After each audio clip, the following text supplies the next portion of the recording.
எங்க ஒரு பொண்ணு தன்னோட அண்ணனை ரக்ஷா பந்தனுக்கு வாங்க அண்ணா அப்படின்னு சொல்றாங்க. அதுக்கு அவங்க அண்ணன் நான் ட்ரெயினுக்கு கிளம்பி வந்துட்டோமா, இனிமே எப்படி வர முடியும்னு சொல்றாங்க. அவங்க தங்கச்சி வாங்கண்ணா, நீங்க வந்தாதான் நல்லா இருக்கும், நீங்க வந்தாதான் எனக்குமே ரொம்ப சந்தோஷமா இருக்கும்னு சொல்றாங்க. அதுக்கு வாய்ப்பு இல்லம்மா, நான் கிளம்பிட்டேன் அப்படின்னு சொல்றாங்க. அவங்க தங்கச்சி சொல்லிட்டு இருக்கும் போதே அவங்க அண்ணன் போனை கட் பண்ணிட்டாங்க. அதுக்கப்புறமா அவங்களோட அண்ணன் முன்னாடி நிக்கிற ட்ரெயினை பாக்குறாரு.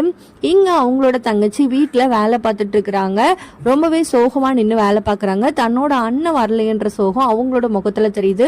திடீர்னு அவங்க வீட்டு காலிங்கள் அடிக்கிற சவுண்டு கேட்க யாரா இருக்கும் அப்படின்னு சொல்லிட்டு ஆஃப் பண்ணிட்டு போறாங்க. பார்த்தா அவங்களோட அண்ணன் வெளியே நிக்கிறாங்க. இதை பார்த்து அண்ணன் பொண்ணு பயங்கர ஷாக் ஆயிடுறாங்க.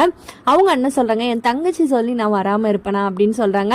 அண்ணா எனக்கு ரொம்பவே சந்தோஷமா இருக்குண்ணா, நீங்க வரமாட்டீங்களோன்னு நினைச்சு நான் பயந்துட்டேன், உங்களை பார்த்தது எனக்கு ரொம்பவே ஹாப்பியா இருக்குண்ணா அப்படின்னு சொன்னதும் தங்கச்சிக்காக இந்த அண்ணன் என்னன்னாலும் பண்ணுவேமா அப்படின்னு சொன்னதுமே வாங்கண்ணா உள்ள போலாம் அப்படின்னு சொல்லிட்டு அவங்க ரக்ஷா பந்தனுக்கு செய்ய வேண்டிய முறை எல்லாத்தையுமே தன்னோட அண்ணனுக்கு செய்யறாங்க. அந்த அண்ணனுமே ரொம்பவே சந்தோஷப்படுறாங்க. உங்களுக்கு இந்த மாதிரி தங்கச்சி இருக்குதா, உங்க மேல ரொம்பவே பாசம் வச்சிருக்கிற தங்கச்சி இருக்குதா அப்படின்றத கமெண்ட்ஸ்ல சொல்லுங்க. Bye friends.